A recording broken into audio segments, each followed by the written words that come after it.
ગુજરાતનો અવાજ।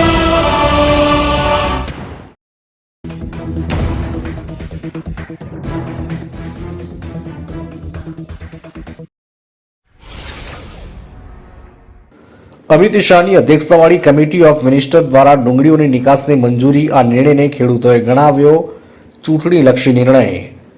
કેન્દ્રીય મંત્રી મનસુખ માંડવિયાએ ડુંગળીના ઉત્પાદન અને ઉત્પાદન કોષ, ડુંગળીની ઉપલબ્ધ સહિતની વિગતો અને ખેડૂતોને પોષણક્ષમ ભાવ મળે તે માટે અમિત શાહ સાથે મીટિંગ યોજી હતી અને અમિત શાહે કમિટી ઓફ મિનિસ્ટ્રી બોલાવી 3 લાખ ટન મેટ્રિક ટન મંજૂરી આપી। ત્યારે ડુંગળી પકવતા ખેડૂતો આ નિર્ણયને ચૂંટણીલક્ષી નિર્ણય ગણાવ્યો છે।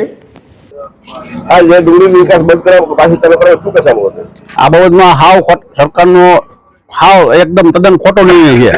અટાણ લગન ખેડૂતના એકેય ઘરમાં ડુંગળી છે નહીં, એ ખેતરમાં નથી, બધી વેચાઈ ગઈ છે, બધું પૂરું થઈ ગયું છે।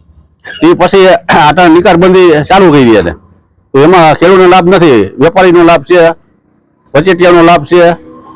સરકારને વિનંતી છે કે આવી ડુંગળી 2 મહિના પહેલા કરી તો બધા ખેડૂતોને રાહત મળે। અત્યારે ખેડૂતને કોઈ જાતનું કાંઈ છે જ નહીં। આજે જે સરકારે નિકાસ બંધી છે એ હતી જે હટાવવા શું કહેશો બાબતે?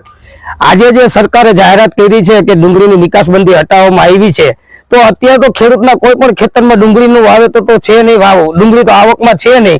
જ્યારે ડુંગળી ખેડૂતના ખેતરમાં હતી ત્યારે સરકારે નિકાસબંધી કરી અને ખેડૂતોને મોટું નુકસાન કર્યું, તો ત્યારે જ નિકાસબંધી કરવાની જરૂર નહોતી। અને આ અત્યારે નિકાસબંધી કરવાથી ખેડૂતને 1% ફાયદો થવાનો નથી।